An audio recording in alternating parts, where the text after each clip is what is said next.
Hi everyone, welcome back to Critical Mass. Today we have a Star Wars rant where we get off on Star Wars. Oh, everyone hates Star Wars. Well, you know what? We don't hate Star Wars today because today we're talking about the good Star Wars. What? We're talking about the Mandalorian, and guess what? We didn't want to watch this. We didn't want anything to do with this. And now we can't wait for season 2. So we're going to talk about season 1, all the spoilers, everything we liked about it, why we liked it, and yeah, can it save Star Wars? Let's hope.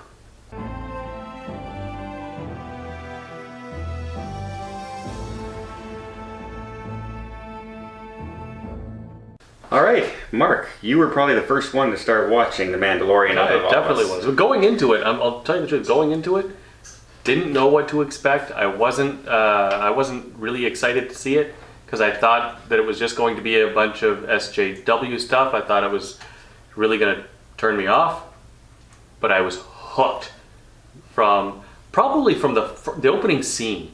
Right from the opening scene, I was caught. I was like, oh, okay, now what's going to happen? They had the Mandalorian, and he's got this tracker, and he's going into this bar where somebody's being picked on and is going to get cut up, and he trashes the bar and saves the guy and takes him for his own. I was hooked. I thought that was fantastic, and I couldn't wait for the next episode. The way that Disney did this, of course, is you had to wait each week. Yeah. To watch it, unlike the binging. I would have binged it all in a day. Yeah, well, I think that's what you're going to start seeing from now on. You're going to see a lot of these coming out in episodes because people would binge watch them and then not watch and stop the service. Yeah. For a couple months until another thing came out they wanted to binge watch, and then they do it a month and then they cut it out again. I think doing it weekly is probably where Netflix is going to go. It's probably where everybody's going to go. I think the thing that hooked me was every new character that they introduced was really interesting. And had a story. And I wanted to see more of that character. Like the guy who gives the guild mission quests. Yes. Like, you're kind of cool. I want to watch you. Even though you're a bit character now, there's something behind there, and I want to know your history and what you're going to do. I found almost every character that they introduced, you could run a spin-off series on them. Because you could tell they had a background. Mm-hmm. They had character development. See, this is the way stories should be written. Because when you first watch it out, you say, okay, we're introduced to the Mandalorian, this is who he is, and then he goes and he collects his first bounty, and then we're introduced to Carl Weathers. And, oh, okay, I like this guy, he's kind of cool, he's handing out the assignments and everything. Then he gets that big assignment to go off on a mysterious mission, and they don't even know what the mission is. They just know they have to go track somebody. Yeah. And then we meet the real bad guy in the movie, and he's awesome. Just the way he's taught. Like he doesn't sound evil. He just sounds like he's doing his job, and we're going to do this any way we can. And he's kind of snide about it. He's kind of first class about it. He's not like some sniveling kind of guy like this, like they made in the movie. Not a comic book. He's not Hux in the movie, you know what I mean? Every character, whether from 1 to 9, to 8, I liked them all. Yep. Everyone that was introduced, even ones that I normally would cringe. Yeah. When they run into the woman and her kid in the farmers during that episode, I said, oh, no, here we go. Here's the love interest. It's going to get... And it didn't. It didn't get hokey, which I was happy with. No, and actually, like, what you think is going to be a cringy love interest part turns out to be something that you're invested in. Yep. Like, I want to know... More about that planet, even. Well, I wasn't invested in the planet or the village so much as I wanted to know why, if he was going to have a romance with this girl, and if he wasn't, why not? So what are his traumas in the past that are holding him back, and how is this going to affect her? And I was into it. It was great storytelling. Yeah, even Gina Carrera. I wanted to know her backstory as an ex-trooper. Like there's so much more they can do with this series. Yeah, and they are. And I was so disappointed. It was only 8 episodes. So disappointed. This it's is only 8 episodes. This is one of those series that I could literally watch every week for years. Now, let's talk about the elephant in the room. Half of the success of The Mandalorian is from Baby Yoda. Absolutely. Easily half. Because that's his traveling companion. That's his whole reason for moving from place to place. Nobody knows anything about the Yoda species. And we don't even know if it's Yoda. Well, it's not Yoda. Yeah. It's six. I think it's what, 500 or 600 years after the story of, Yeah. of Luke Skywalker. Okay. So this is taking place. But everyone calls it Baby Yoda. But not only does it look cute and adorable, but it does funny things. Yeah. Yeah. Well, I mean, they call it the child, but he's 50 years old. Yeah.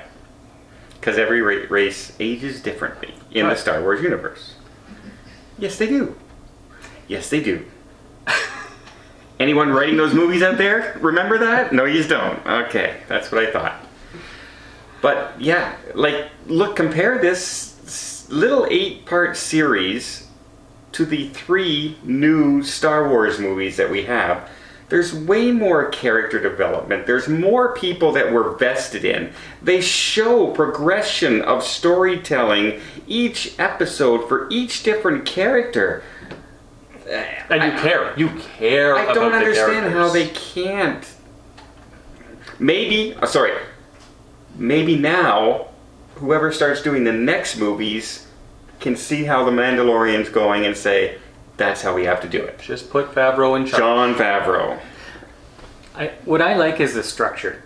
Like, they have the traveling angel storytelling plotline, and you'll know that from Quantum Leap or from Highway to Heaven. It's just each individual episode is its own little story, and then it's loosely connected all To the a way larger through. story. Yeah, Yeah. all the way through. But each little story is its own entity. Yeah. And I really like it because I have no idea what's going to happen in this episode coming up. That's right. Because, well, nothing leads into it.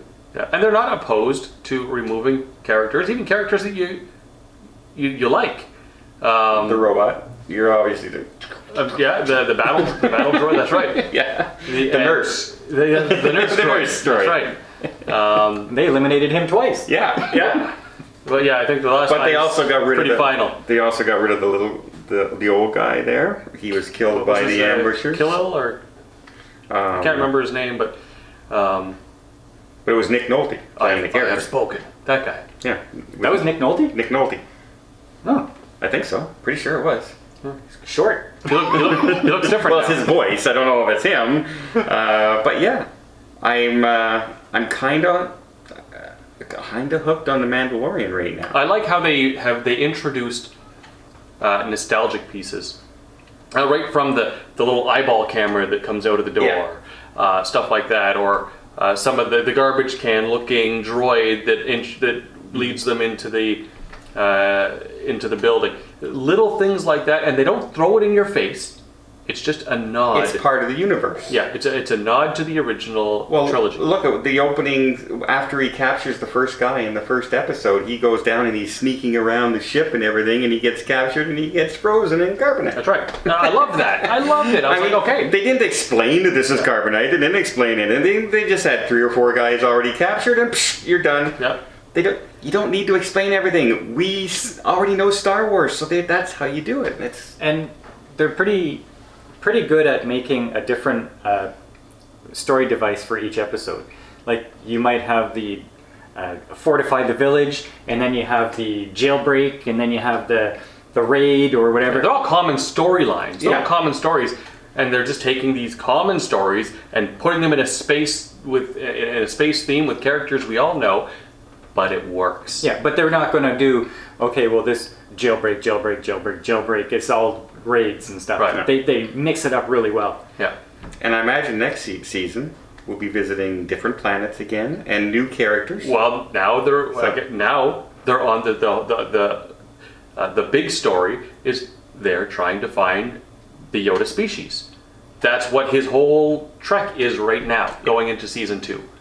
But doesn't mean we'll see it. No, because If we do, it'll be the episode 8. Yoda species is very, very highly protected. We're not going to find another Yoda species. They're not going to find Yoda's planet. Well, apparently they could only find one with the tracking device now. It's a very, very highly. I mean, even Lucas did not want a backstory on Yoda at all. Well, I'm curious to see how they go about it. Because how did he appear? If he's that rare, like he's 50 years old.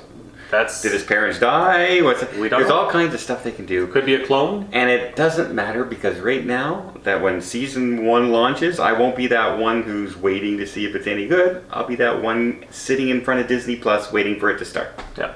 Season 2. Season 2. Season 2. I don't care if I ever see a Star Wars movie ever again, as long as I have Mandalorian. Yeah, pretty much. Yeah. So because the Star Wars movies are not. The Mandalorian is delivering what the Star Wars movies haven't. Yep. Now, a story. Is it possible that the Star Wars movies are the old style Batman, too popcorny, and now people want a grown up version, a grittier version, and the Mandalorian is solving that? It's definitely delivering that. I think the new Star Wars was just plagued by bad management and bad writing. See, I think what they don't realize is Star Wars doesn't need to be populated by 80% Jedi. A Jedi should be a rarity. Yeah, exactly. Yeah, that was the problem. And also, look what we like about the Mandalorian. Oh, look at that there's the little eyeball popping out like this. Well, in the new Star Wars movies, there'd be 50 of them, and it'd be a giant eyeball. I mean, more, bigger. Oh, hey, he can jump from this spaceship to this spaceship. Well, why don't we have him jump from here 5,000 stories down below and catch a ship down below? Or we have a Death Star, but that didn't. Okay, so let's make one 5 times the size. It's just a lot of that. And we can't do the Death Star again. Let's make every ship we own a Death Killer, Star Killer. No. Whereas everything is just so big and out there, I'm enjoying The Mandalorian for its simplicity. Honestly, in this world that he inhabits, every time he turns his back on someone, I'm saying, buddy, are you confident you can turn your back on these guys? Because they'll just kill you. Yeah. It's the Wild West in space. Yeah. And so I always have that sense of dread. Yeah, there is dread. Foreboding. Also, he's not perfect. He fails as often as he's successful. Well, got his butt kicked more than once. He's just a rookie. He's not even a full member of the order. only reason he's not dead now is because of the armor he wears from finding Baby Yoda. So he's been shot so many times that everybody else in the regular armor would have been gone. Right. So well, I guess we can say we have been converted to Jon Favreau's Mandalorian. Absolutely, and I just hope they keep him on Star Wars. Just let him do his thing. Don't try to change it. Just let him be creative. Yeah. Hey, John. Why don't you write the next trilogy of movies for us? Wouldn't that be awesome? Because he knows how to do it. If he writes the movies, he's going to be taken away from the Mandalorian. Yeah, but the other guy, I keep forgetting his name. Maybe he's Star another fan favorite, and he's directly with him. Maybe they Star do Wars it together. belongs on the small screen. Filoni, Dave Filoni. He's as good as Jon Favreau with the Mandalorian. Movies. Just forget the movies. No, I want movies. We get the Mandalorian. You could do them both. We'll just hire you to handle Star Wars. Do them all. You're the new Kathleen Kennedy. Please. Please.